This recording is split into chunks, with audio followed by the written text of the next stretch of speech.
செய்தி ஊடகங்கள்ல ஃபுல்லா ஒரு தகவல் பிரேக்கிங் நியூஸ் அப்படின்னு போட்டு விஜய் அவர்கள் வந்து 1.5 கோடி வருமான வரித்துறைக்கு அபராதம் செலுத்தணும்னு சொல்லிட்டு செய்தி வந்துச்சு சார். அது என்ன சார் விபரம்? சார் இது வந்து இயல்பா நடந்துச்சா இல்ல பிஜேபி வந்து டார்கெட் பண்றாங்களாங்க சார்? மெட்ராஸ் ஹைகோர்ட்டில் அதுபோல் ஒவ்வொரு ஹைகோர்ட்லேயும் இந்த டேக்ஸ் மேட்டர்களை விசாரிப்பதற்கென்று தனியாக ஒரு நீதிமன்றம் இருக்கிறது. முடிச்சுட்டு காஸ்ட் லிஸ்ட்டு காட்டுறேன். அந்த கோர்ட்டில் பார்த்தீங்கன்னா டெய்லியும் எப்படியும் ஆவரேஜாக 150லேருந்து 200 கேஸ் லிஸ்ட் ஆகும். வருமான வரித்துறையோடு வருமான வரி கட்டுபவர்கள் அத்தனை பேருக்குமே பிரச்சனை இருக்கிறது. நானும் கட்டுறேன், நீங்களும் கட்டுறீங்கல்ல. எங்களுக்கு சின்ன லெவலில் பிரச்சனை இருக்கும், புரியுதா? அதிகபட்சம் எனக்கு சார் ஒரு 1 லட்ச ரூபா எக்ஸ்ட்ரா போட்டிங்க சார், கம்மி பண்ணுங்க சார்னு போவேன், நான் ரீஃபண்ட் கொடுங்க சார்னு போவேன். ஒரு பெரிய ஸ்டார் அதிக அளவில் டிஸ்பியூட் வருது. தீபாவுக்கு எவ்வளோ கட்டணும்னு சொல்லியிருக்காங்க? 16 கோடி. 16 கோடி. ஸ்மால் மம்மி எவ்வளோ கட்டணும்? 15,000 கோடி. அவங்க லெவலில் அவங்களுக்கான டிஸ்பியூட், இந்த டேக்ஸ் பிளானோட டேக்ஸ் டிபார்ட்மெண்ட்டோட டிஸ்பியூட்டு எல்லாருக்கும் இருக்கும். திரு விஜய் அவர்களுக்கும் இருக்கிறது. இப்போ ஃபார் எக்ஸாம்பிள் நம்ம கம்பெனியில் இந்த ஆண்டு வந்து 2 கோடி ரூபாய் வருமானம்ட்டு நம்ம கட்டிடுறோம். ரிட்டர்ன்ஸை வந்து ஸ்க்ரூட்டினி பண்ணுவாங்க, எல்லா ரிட்டர்ன்ஸையும் பார்த்துட்டு வருமான வரித்துறை திடீர்னு வந்து இல்லை உனக்கு வந்து ஒரு 20 லட்ச ரூபா கூட வந்திருக்கு, 2 கோடி 20 லட்சம் வருமானம், நீ 20 லட்சத்தை மறைச்சதுக்காக உனக்கு கூடுதலாக இவ்வளோ டேக்ஸ்ன்னு போடுவாங்க. அதாவது அதை நம்ம உண்மையாவே மறைச்சுதான் இருக்கணும்ன்ற அவசியம் இல்லை சார். தவறாக கூட நம்ம ஃபைல் பண்ணிருக்க வாய்ப்பு இருக்கு. ஆனா அவங்க மறைச்சிட்டதா தான் எடுத்துப்பாங்க. இன்னொன்னு அவங்க வந்து அது நம்மளோட வருமானம் இல்ல செலவுன்னு கணக்கு காட்டியிருந்தா கூட அதுல டிஃபரன்ஸ் ஆஃப் ஒப்பீனியன் வரும். அது இல்லைங்க வருமானம் தான், அதனால அதுக்கு வரி கட்டுங்க அப்படின்னு சொல்லிடுவாங்க. ரஜினிகாந்துக்கு வரலையே அந்த பிரச்சனை.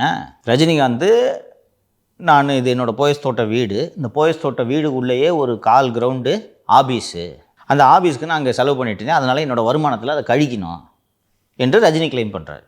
வருமான வரித்துறை ஆபீஸ்ன்னு சொல்கிற ஆபீஸில் என்ன பிரிண்டர் இல்லை, கம்ப்யூட்டர் இல்லை, நான் அதை செலவாக ஏற்றுக்க மாட்டேன், இதுக்கு வரி கட்டு. இது எல்லாருக்கும் நடக்கிறது. Just because he happens to be Vijay, திரைப்பிரபலமாக இருப்பதால் இது செய்தியாகிறது. அன்றைக்கி விஜய் வழக்கு வந்த அன்றைக்கி நீங்கள் அந்த கோர்ட்டோட காஸ்ட் லிஸ்ட் எடுத்து பார்த்தீங்கன்னா 200 வழக்கு வந்துருக்காங்க. It's normal thing. இவங்க கேட்டாங்க இது பிஜேபியோட இதுவா அப்படின்ட்டு. பொதுவாக நான் சொல்கிறேன், இப்போதைக்கு இது இன்னொன்று எந்த வருஷம் கேஸ் பாது சார்? 2015 இந்த ஏதோ புலி படத்துக்கு அவ்வளோதான் பார்த்தீங்களா, 15 வந்த கேஸ். இப்படிலாம் பண்ணணுன்ற அவசியம்லாம் கிடையாதுமா. இன்னொன்று பிஜேபிக்கு அந்த மாதிரி பண்ணுற ஐடியா இல்லை, ஓகேவா? நான் தான் நேற்று எக்ஸ்பிளைன் பண்ணேன்ல, தனியாக நிற்கிறத பிஜேபி விரும்புது. அப்படிங்கும்போது எதுக்கு போய் தொல்லை பண்ணிட்டு? விஜய் அவர்கள் சேலத்துக்கு பிரச்சாரத்துக்கு போகிறாரு. அதே தேதியில் அன்புமணி அவர்கள் ஏதோ ஆர்ப்பாட்டமாக ஏதோ போராட்டமாக நடத்துறதா இருந்துச்சு. இப்போ அது தள்ளி வச்சிருக்காரு சார். அதை நிறையா பேர் என்ன சொல்கிறாங்கன்னா கூட்டணிக்கு இணைய வாய்ப்பு இருக்கிறது, அதனால் வந்துட்டு அவர் ஒரு நாள் தள்ளி வச்சிருக்காரு அப்படின்னு சொல்லிட்டு வருது சார். அப்படியும் பார்க்கலாம். திரு அன்புமணி அவர்கள் பெருந்தன்மையாக விட்டு விட்டார் என்றும் பார்க்கலாம். இன்னொன்று, திரு அன்புமணி அவர்கள் அந்த ஆப்ஷனை ஓப்பனாக வைக்கிறது அவரோட பாயிண்ட் ஆஃப் வியூலேருந்து நல்லது தானே. ஒருவேளை டேடி போய் ஏடிஎம்கேல சேர்ந்துக்கிட்டாருன்னா இடம்லாம் போயிடக்கூடாது இல்லையா? அன்றைக்கி நான் கரூர் விட்டு கொடுத்தேன்ல, எனக்கு கொஞ்சம் சீட்டை விட்டு கொடுங்கன்ட்டு போய் சேர்றதுக்கும் வாய்ப்பு இருக்குது. ஸோ எல்லா ஆங்கிள்லேருந்து தான் இதை பார்க்கணும். வேறு பெருசாக இருக்கிற மாதிரி தெரியல. விஜய் தான் இடத்த மாற்றுறாரு. சேலத்தில் பிரச்சாரம் செய்வதாக இருந்தது திரு விஜய் அவர்கள் சேலத்தில் செய்ய இருந்த பிரச்சாரத்தை ரத்து செய்துவிட்டு கரூரில் இந்த வாரம் பிரச்சாரம் செய்வது என்று முடிவெடுத்திருக்கிறார். அதுக்கு என்ன சார் காரணம்? ஏதாவது காரணம் இருக்காங்க சார்? அண்ணன் செந்தில் பாலாஜி 30 விழா நடத்தினார் அல்லவா, அந்த நாற்காலிலாம் தலையில் பிடிச்சிட்டு இருந்தாங்களே, மிச்சர் பாக்கெட்லாம் வச்சு இந்த இன்ஃப்ளூயன்சர்லாம் கூப்பிட்டு பிரம்மாண்டமாக நடந்துச்சுன்னு சொல்லுங்கள். ஒரு திருப்பு முன்ன அரங்கத்துக்கு உள்ளே 1 லட்சம், வெளியில் 1.5 லட்சம்னு போட்டாங்கல்ல. நீங்கள் அவ்வளோ கஷ்டப்பட்டு இன்ஃப்ளூயன்சர்லாம் கூப்பிட்டு தான் நீங்கள் அந்த மாநாட்டை பிரபலப்படுத்திக்கிட்டு இருக்கீங்க. தானா சேர்ந்த கூட்டம் எவ்வளோ வருதுன்னு பாருங்கன்ட்டு அண்ணன் செந்தில் பாலாஜியின் கோட்டையிலேயே ஓட்டையை போட களமிறக்கிறார், நிரூபித்து காட்ட வேண்டும் அப்படின்றது தான். மற்ற டிஸ்ட்ரிக்ட்ஸ் எப்படியோ தெரியவில்லை. திரு செந்தில் பாலாஜி அவர்கள் கரூரை பொறுத்தவரை ஒரு எறும்பு நுழையிறதா இருந்தால் கூட அண்ணன்ட்ட பர்மிஷன் வாங்கிட்டு தான் உள்ள நுழையிற மாதிரி வச்சிருக்கிறாரு. அங்கே போய் போடுறது ஒரு உண்மையான ஹீரோ பார்க்குற வேலையா இல்லையா? செந்தில் பாலாஜிக்கு இது பெரிய நெருக்கடியா இல்லையா? யோ டேய், அவனை பெரிய தளபதினு 1/4 மணி நேரம் 30 விழாவில் பாராட்டி பேசினி இவ்வளோ கூட்டத்தை சேர விட்டுட்ட. ஸோ இவ்வளோ நாள் கூட்டத்துக்கு வரதுக்கு தான் காசு கொடுத்துட்டு இருந்தாங்க, வராமல் இருக்கிறதுக்கு அண்ணன் கொடுப்பாரு என்ன? அதனால் இது ஒரு ரியல் சேலஞ்சாக இருக்கும் இல்லையா? போன வாரே 40 கோடி செலவு பண்ணிட்டார், என்ன இதுக்கு மேலே எங்கே சார் காசு? அதெல்லாம் எடுப்பார். என்ன அண்ணன்கிட்ட இல்லாத காசா? என்ன நினச்சிட்டு இருக்க நீ? கரூர் சிங்கம். சரி, அவர் தொகுதியில் எலெக்ஷனுக்கு எவ்வளோ கொடுக்குறதுக்கு பிளான் போட்டுருக்காரு சொல்லு? 5000. இது சாதாரண வேட்பாளர் கொடுப்பது. அண்ணன் அப்படி அல்ல. 5000 1 கிராம் கோல்டு காயின் 1 லட்சம் பேருக்கு கணக்கு போட்டுங்க. கேமராமேன் எல்லாம் நாங்கள் தொகுதிக்கு போயிடுறோம் சார், ஓட்டு போடுறோம். ஓட்டுருக்கு நாங்கள் சும்மா கொடுப்பாங்களாக்க.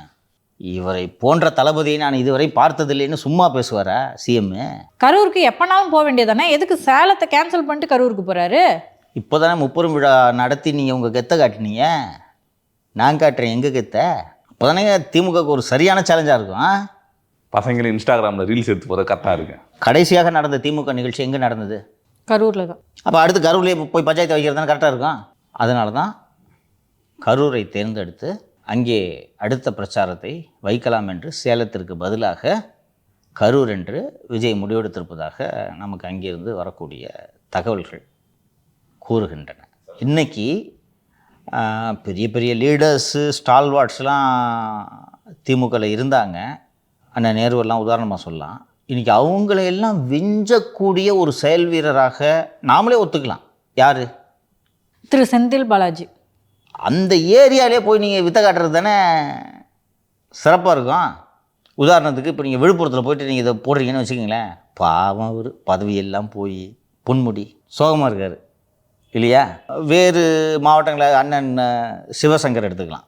அவர் இந்த அளவுக்கு செயல் வீரர் என்றெல்லாம் திரு சிவசங்கர் அவர்களை சொல்ல இயலாது. அவர் ஏரியாவில் அரியலூர் அந்த பக்கத்து மட்டும் பார்த்துப்பார் ஒழிய செந்தில் பாலாஜி போல் ஒரு மொத்தமாக 60 தொகுதியை சேர்த்து பார்த்துக்கிற என்ற அளவுக்கு திரு சிவசங்கர் அவர்களை சொல்ல முடியாது. அண்டு இன்னொரு மிகச்சிறப்பான செயல் வீரர் என்றால் அது மூர்த்தி.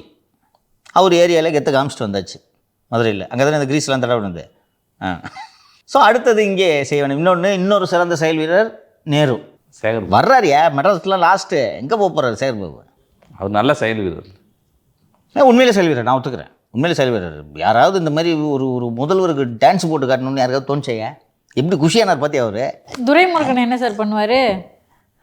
அவர் ஏமா அவர் பாவத்தை. ஸோ அதனால தான் கரூரில் பஞ்சாயத்து என்று விஜய் முடிவெடுத்திருப்பதாக கட்சியினர் கூறுகிறார்கள். அஃப்கோர்ஸ் க்ரௌட் எப்படி வருன்றது இப்போ தெரியும். அப்போ நேச்சுரலி நீங்கள் என்ன பண்ணுவீங்க? ஒரு பார்வையாளராக நீங்கள் என்ன பண்ணுவீங்க? கரூரில் விஜய் வந்து பிரச்சாரம் முடிச்சுட்டு போயிடாரு, பிரச்சாரம் நடந்துகிட்டு இருக்கு, என்ன பண்ணுவீங்க? முப்பெரும் விழாவையும் இதையும் ஒப்பிடுவீங்களா மாட்டிங்களா? பேசு பொருளாவீங்களா? நான் விஜய் கற்றுக்கிட்டு இருக்கிற அரசியல்ன்றதை நான் சொன்னேன்னா லேர்ன் பண்ணிகிட்டு இருக்காருன்னு. இதுதான் அரசியல்.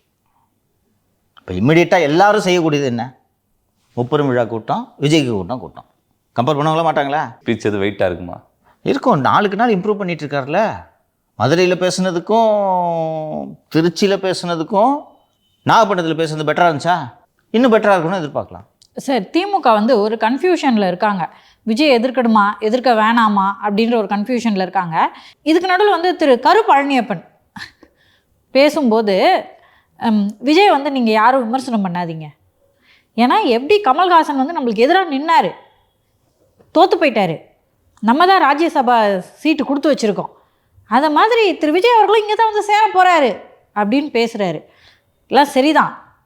உங்களை வந்து யாரை விமர்சிக்க சொன்னாங்க? திரு விஜயை. நீங்கள் எதுக்கு சார் திரு கமலை விமர்சனம் பண்ணிகிட்டு இருக்கீங்க? அதுக்கு சார் திரு ஸ்னேகன் வந்து அதை கண்டிச்சிருக்காரு. எங்கள் கருணை அடிப்படையில் நீங்கள் வந்து சீட்டு கொடுத்தீங்க அப்படின்னு கேட்டிருக்காரு. ஒன்று வந்துட்டாங்க உங்ககிட்ட, அவரை இப்போ என்ன பேசுகிறோன்னு அவர் தெரிஞ்சு தான் பேசுகிறாராங்க சார். அவர் தெரிஞ்சு தான் பேசுகிறாருன்னு நான் நினைக்கிறேன். ஏன்னா கமல் பண்ணுற வேலை தான் எனக்கு அவ்வளோ தாங்க முடியாமல் இருக்குது. திரு கமல் அவர்கள் ஒரு விஷயத்தை புரிந்து கொள்ள வேண்டும். There is no free lunch. கமலுக்கு இது நல்லா தெரியும். கமல் போன்ற ஒரு ஸ்டாரு தங்கள் கூட்டணிக்கு பலன்றதுனால தான் கூப்பிட்டு சீட்டு கொடுத்தாங்க, சும்மா கொடுக்கல. ஃபோட்டோ ஃபினிஷில் தானே சார் தோற்று போனார் வானதி ஸ்ரீனிவாசனுக்கு எதிராக. அப்புறம் எதுக்கு சார் நீங்கள் திமுகவில் போய் ஜாயின் பண்ணுறீங்க? அவர்களுக்கு நீங்கள் தேவை, உங்களுக்கு அவர்கள் தேவை. அந்த அடிப்படையில் இது ஒரு பார்ட்டர் சிஸ்டம், பண்டமாற்று முறையின் அடிப்படையில் இன்றைக்கி உங்களுக்கு சீட்டு கொடுத்தா அதோட போக வேண்டியது தானே.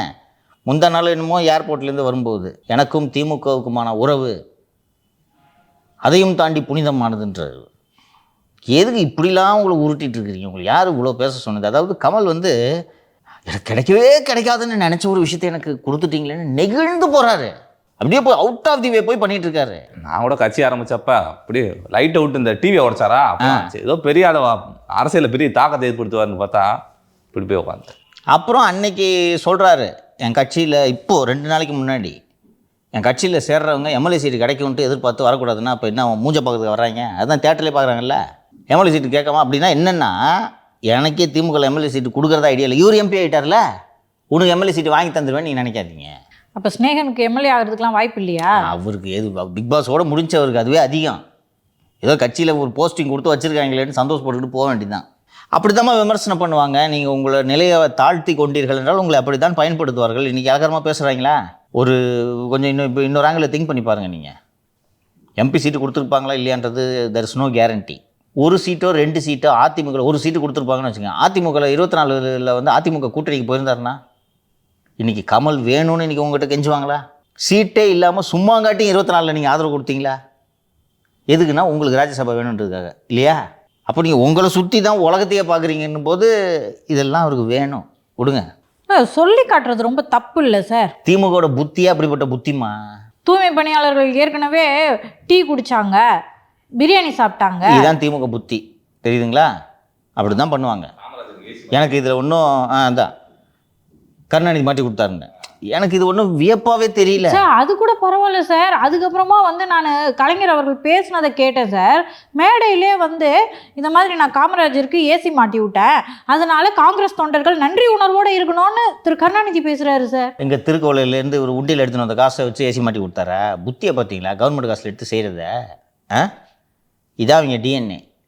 காமராஜர் அவர்கள் செல்வது கழகத்தை தாக்கி பேச, ஆனால் அவர் சென்று தங்குகின்ற ஒவ்வொரு இடத்துல அவருடைய உடல்நலம் கருதி ஆங்காங்கே குளிர் சாதன பெட்டிகளை ஒவ்வொரு டிவியிலும் வைத்து தருவாறு ஆணையிட்டவன் தான் இந்த கருணாநிதி என்பதை தேவர் அவர்கள் உணர்வார்கள்.